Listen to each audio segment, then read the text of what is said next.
Good morning all. Welcome to smoke channel. நேற்று முத்தியால்பேட்டோட கதையெல்லாம் சொல்லியிருந்தேன். முத்தியால்பேட்டு போயிட்டோன்னா நான் நிறைய சேஞ்ச் ஆகிட்டேன். ஆக்சுவலாக அது வரைக்கும் எனக்கு கெட்ட பழக்கம் எதுவுமே கிடையாது. அந்த ஸ்கூலுக்கு போயிட்டு நிறைய கெட்ட பழக்கம் பழகிக்கிட்டேன். பழகிட்டேன்னு மீன்ஸ் என்னோட இதுதான். ஒரு ஃப்ரீடம் கிடைச்ச உடனே அதை எப்படி எப்படிலாம் யூட்டிலைஸ் பண்ணணும் அப்படின்றத அதை யூட்டிலைஸ் பண்ணக்கூடாது நிறைய ஆக்சுவலாக. அது வேறு வழி இல்லாமல் நானும் யூட்டிலைஸ் பண்ணிட்டேன். சிகரெட்டுக்கு அடிக்கிறது, அப்புறம் பார்க்க போடுறது, ஸோ இது மாதிரி விஷயத்துக்கெலாம் போக ஆரம்பித்தேன். அதுக்கு முன்னாடி என்கிட்ட எப்பவுமே நிறைய காசு இருக்கும். ஏன்னா பேக்கெட் மணிலாம் எந்த செலவும் இருக்காது. போனால் மேக்ஸிமம் சாப்பிடுவோம், வருவோம், அவ்வளோதான் இருக்கும். இப்போ பார்த்தீங்கன்னா காசு பத்த மாட்டேங்குது. குடுக்குற காசு எல்லாம் எப்போ நம்ம கெட்ட பழக்கம் ஆரம்பிக்கிறோமோ, அதுக்கு நிறைய ஸ்பெண்ட் ஆயிடுது. ஏன்னா, அப்போ ஒரு சிகரெட்டோட காசு வந்து ரூ. 1.50.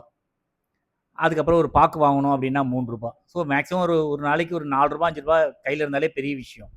ஏன்னா ஃப்ரீ பாஸ் ஃப்ரீ, வந்து போகிறதுக்கு பஸ் பாஸ் எல்லாமே ஃப்ரீயாக கொடுத்துருவாங்க.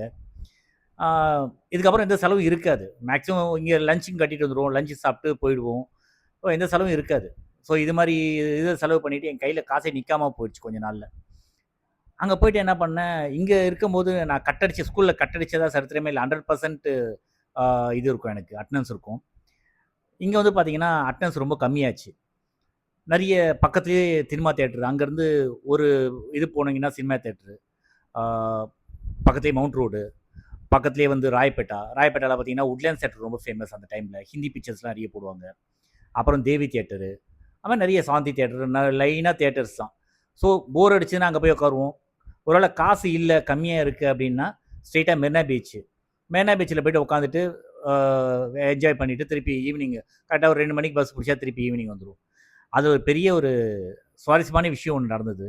ஒரு தடவை கட் பண்ணிவிட்டு ஃப்ரெண்ட்ஸ் எல்லாம் வந்து மெரினா பீச்சுக்கு போகிறதுக்காக பஸ் ஸ்டாண்டில் நின்றுட்டு இருந்தோம். நாங்கள் என்ன பண்ணுவோம், உள்ளே ஒரு அப்போ யூனிஃபார்மில் போனால் மாட்டிப்போன்றதுக்காக உள்ளே ஆல்ரெடி ஒரு ஷர்ட் வச்சுருப்போம். கட்டடிக்கிறோம் அப்படின்னாலே ஒரு ஷர்ட் எடுத்துருவோம். அந்த யூனிஃபார்மை கழட்டிட்டு அந்த நார்மல் ஷர்ட்டை போட்டுட்டு போவோம். அது பக்கத்துலேயே பீச் ஸ்டேஷன் உள்ளே போயிட்டு அந்த ட்ரெஸ் எல்லாம் மாற்றிட்டு வந்து பஸ் ஸ்டாண்டில் நிற்போம். அப்போ வந்து பார்த்திங்கன்னா பஸ் பாஸ் இருக்கும். நம்ம பஸ் பாஸ் வந்து ஆக்சுவலாக வீட்டிலேருந்து ஸ்கூல் வரைக்கும் தான் பஸ் பாஸு. அதுக்கப்புறம் போகிறோம் அப்படின்னா எக்ஸ்ட்ரா டோக்கன் கொடுப்பாங்க. அது ஒரு 10 டோக்கன், அது அடிஷ்னலாக வாங்கணும். அது வாங்கிட்டு அதை எக்ஸ்ட்ரா, அதாவது ஹைகோர்ட்டை தாண்டி நம்ம எங்கே போகிறோம்னா அந்த டோக்கனை கொடுத்துட்டு போய்க்கலாம். ஸோ அது ஒரு 30 டோக்கன் வரும். அது நாங்கள் கொடுத்து மாற்றி கொடுத்து போய்ப்போம்.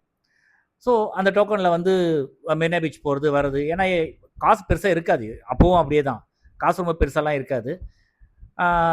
மெரினா பீச்சில் போய் உட்காரோம். அப்போது ஒரு என்ன பண்ணிட்டாரு, ஒரு மாஸ்டர் வந்து நாங்கள் அந்த ட்ரெஸ்ஸை கட்டிட்டு போகும்போது பார்த்துட்டாரு.